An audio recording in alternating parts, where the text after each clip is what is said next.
The family selfie in Times Square looks perfect. Mom, dad, two kids, neon dreams. Now, zoom out. That same family just got an email titled Rent Due, $5,900. Welcome to New York City, where the price of postcard memories has outclimbed the skyline. Financial planners once said a six-figure salary was comfortable.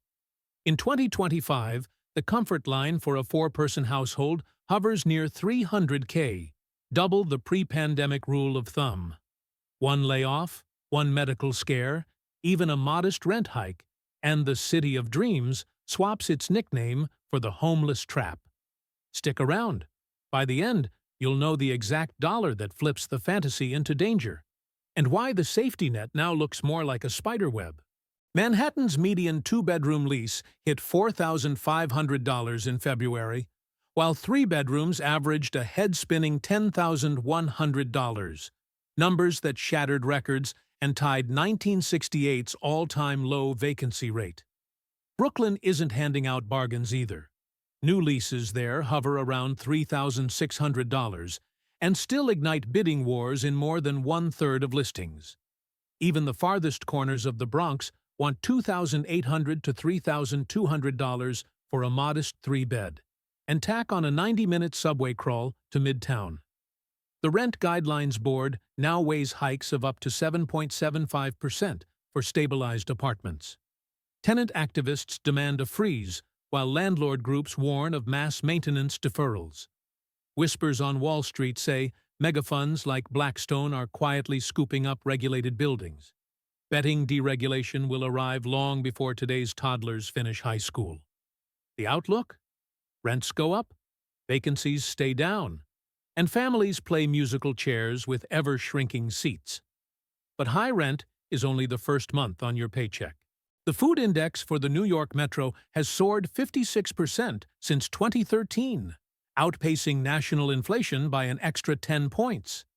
Even coupon-clipping parents shell out $1,200 to $1,800 every month just to fill the fridge.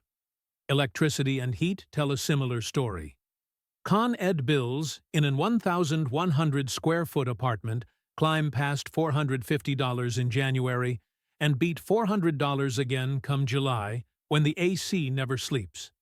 Internet, mandatory building amenity fees, and weekly laundromat runs add another $150 to the pile.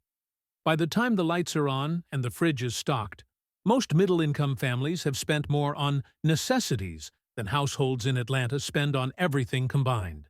And every MetroCard swipe is about to sting, too. An unlimited 30-day MetroCard still costs $132, but the MTA's own budget bakes in a fare bump to nearly $140 once the base ride hits $3 later this year. Two adults on unlimited passes plus two teenagers on Omni half fares comes to $340 a month. And that's without the inevitable 2 a.m. surge-priced Uber when the E-train gets rerouted for track work. Throw in one yellow cab hail a week and a quarterly rental car for the holiday trek to Grandma's, and transit bills jump past $3,600 a year. Cheaper than car ownership? Sure. Cheap? Not anymore. But if the kids aren't old enough to tap that MetroCard themselves, brace for the next budget killer. Center-based infant care averages $2,357 a month. Toddler classrooms run $2,004. Two little ones in mixed ages means $4,300 to $4,700 every 30 days, often bigger than the rent on a Dallas McMansion. Good luck finding a slot. 9-month wait lists spawn a cottage industry of application coaches charging $600 just to proofread the forms. Health insurance isn't kinder. A bare-bones family plan in Brooklyn costs $3,238 a month before co-pays, and one fractured wrist in an out-of-network ER recently rang up $4,890. With fixed costs devouring almost 80% of take-home pay, the difference between stability and a shelter cot is sometimes just one fever and a mistimed pink slip. The numbers aren't abstract. They funnel real families into real shelters every night. On June 30th, 2025, New York's Department of Homeless Services counted 22,064 families with children under its roof, a brutal 36% leap in barely 2 years. The city's famous right-to-shelter rule is fraying. Recent tweaks let officials limit adult stays to 60 days, sparking fierce legal battles.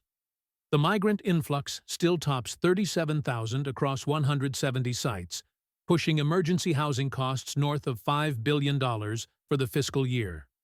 Families arrive after a single eviction, a doubled-up apartment that implodes, or a rent hike that eclipses their pay raise.